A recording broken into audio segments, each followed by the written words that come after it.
মাইক্রোপিপেট মাইক্রোপিপেট দিয়ে কি করে পরিমাপ করে মানে খুব অল্প পরিমাণে এগুলো ল্যাবরেটরি টেস্টের জন্য ব্যবহার করা হয় এগুলো কিছু আছে 8 মাস পর পর ক্যালিব্রেশন করা কিছু আছে বছরে একবার করায় আপনার এখানে একটারও নাই উনি বলেছেন 1.5 বছর আগে কেনা হয়েছে তালিকা তাই না আপনাদের মূল্য তালিকা লাইসেন্স কিন্তু টাঙিয়ে রাখতে হয়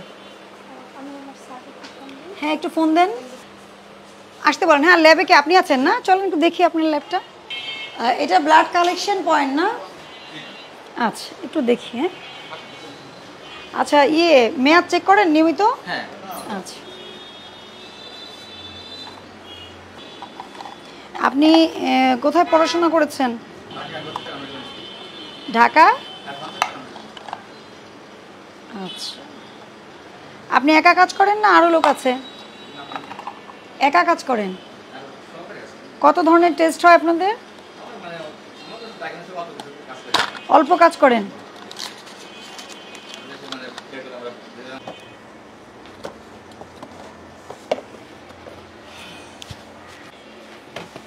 পানি আপনার এগুলো সব ভিজে গেছে বুঝছেন এগুলো তো ভিজে এভাবে করলে তো হবে না আপনাদের কি টেম্পারেচারটা মেনটেন করতে হবে ঠিক আছে হবে না হ্যাঁ ল্যাবরেটরি ফ্রিজ কি এরকম হওয়া উচিত না কিন্তু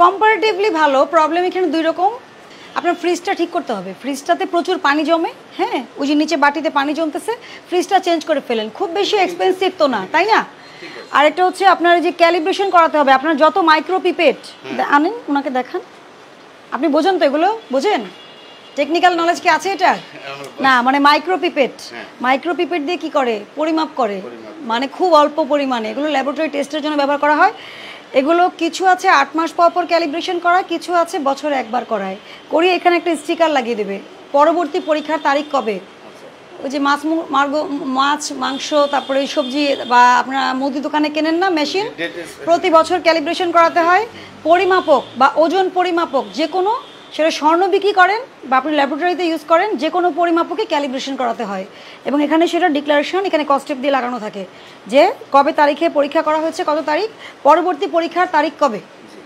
আপনার এখানে একটারও নাই উনি বলেছেন 1.5 বছর আগে কেনা হয়েছে তো 1.5 বছর আগে কেনা হয়েছে মানে অবশ্যই এটা চলে গেছে অলরেডি এটা না ল্যাবরেটরি চালান কিভাবে এটা তো জানতে হবে শুধু ওটা না আপনার যতগুলো মেশিন প্রত্যেকটারই দেখবেন বাফার সলিউশন থাকে সঙ্গে আপনার যদি সে টেকনিক্যাল এক্সপার্টাইজ না থাকে যাদের কাছ থেকে কিনেছেন ওনাদের সাথে যোগাযোগ করলে যেমন এই মাইক্রোপিপেট আপনার ক্যালিব্রেশনে ঢাকায় 1500 টাকা করে চার্জ এক একটার আমি একটা ডায়াগনস্টিক সেন্টারে অনেক ফাইন করার পরে ওনাদের 8টা মাইক্রোপিপেট টেস্ট করিয়ে অফিসে এনে দেখিয়ে গেছেন 1500 টাকা করে চার্জ নেয় কিন্তু 1 বছরের জন্য তো তাই আপনিও নিরাপদ থাকলেন এবং রিপোর্টটা সঠিক আসলো আমি বুঝাতে পারছি আসেন সামনে আসেন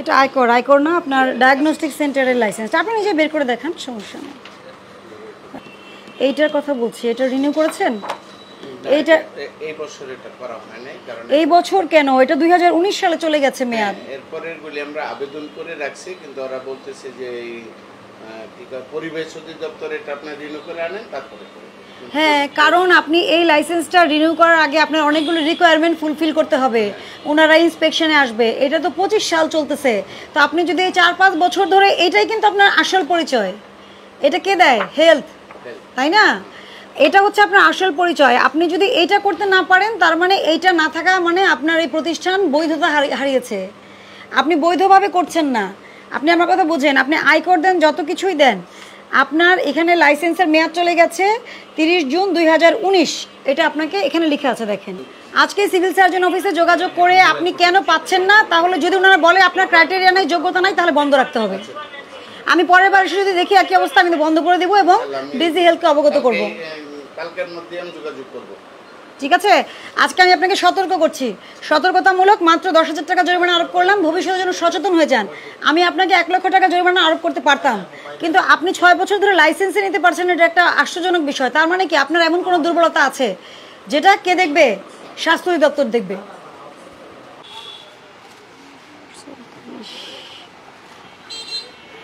মেয়াদ উত্তীর্ণ ওষুধ কোথায় রাখেন বাইরে রাখেন আচ্ছা ভেরি গুড চেক করি ফ্রিজটা দেখবো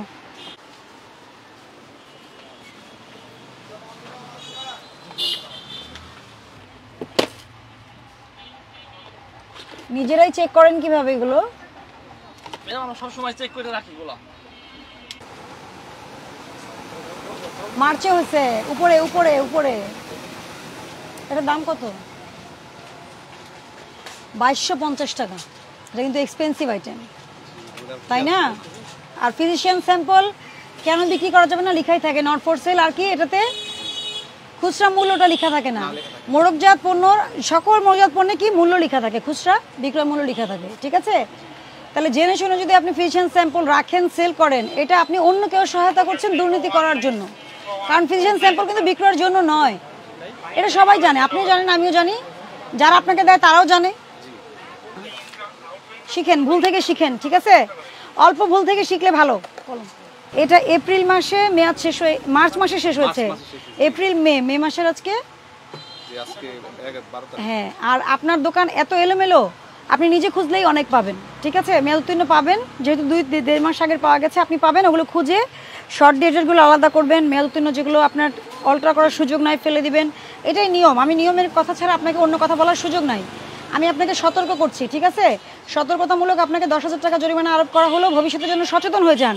আমি কিন্তু কোনো ধারারই অর্ধেকও জরিমানা করিনি আপনাকে, ঠিক আছে? এটা আপনাকে আমি যেটা বললাম, আমার কথা এখানে শেষ, দ্বিতীয় কথা বলার সুযোগ নেই। হ্যাঁ, আপনার বিল হয়েছে? আপনার প্রেসক্রিপশন ওটা ডেট দেখে নেন, ওষুধ দাম দেখতে হয়, এটা জানেন? মূল্য এবং আর বিদেশি ওষুধ হলে ডিএআর নম্বর আছে কিনা এটা দেখে কিনতে হবে। আপনারা সচেতন হলে মানে কি হবে, ভোক্তা অধিকার বেশি সুরক্ষিত হবে, নিজের অধিকারটা নিজে সুরক্ষিত করতে পারবেন। আমি লাইসেন্সটা দেখব, ট্রেড লাইসেন্স আর ড্রাগ লাইসেন্স।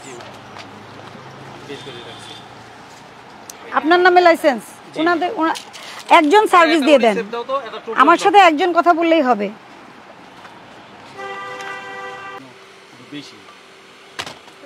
জাতীয় ভোক্তা অধিকার সংরক্ষণ অধিদপ্তর কি নিয়ে কাজ করে? পণ্য, খাদ্যপণ্য, ঔষধ, সেবা, 10টি সুনির্দিষ্ট সেবা, ঠিক আছে? মেয়াদ উত্তীর্ণের জন্য কিন্তু আপনাকে বুঝতে হবে। আমি এই জন্য আপনাকে আগে জিজ্ঞেস করেছি মেয়াদ উত্তীর্ণ কোথায় রাখেন, আপনি বলেছেন এখানে রাখেন, তাই না? মেয়াদ উত্তীর্ণ জিনিস যদি আপনি ফেরতযোগ্য হয় তাহলে আপনি আলাদা করে বক্সে রাখবেন, নট ফর সেল দিয়ে রাখবেন, ওখানে চেক করা হবে না। কিন্তু আমরা যতগুলো পেয়েছি সব আপনার ডিসপ্লের অংশ। আজকে এত কর্মচারী শুনেন 2 জন করে করে শিফট করে করে চেক করাবেন, এগুলো তো আমাদের শেখানোর বিষয় না, এগুলো আপনাদেরই নিজে থেকে জানার বিষয়, ঠিক আছে? সতর্ক হবেন ভবিষ্যতের জন্য।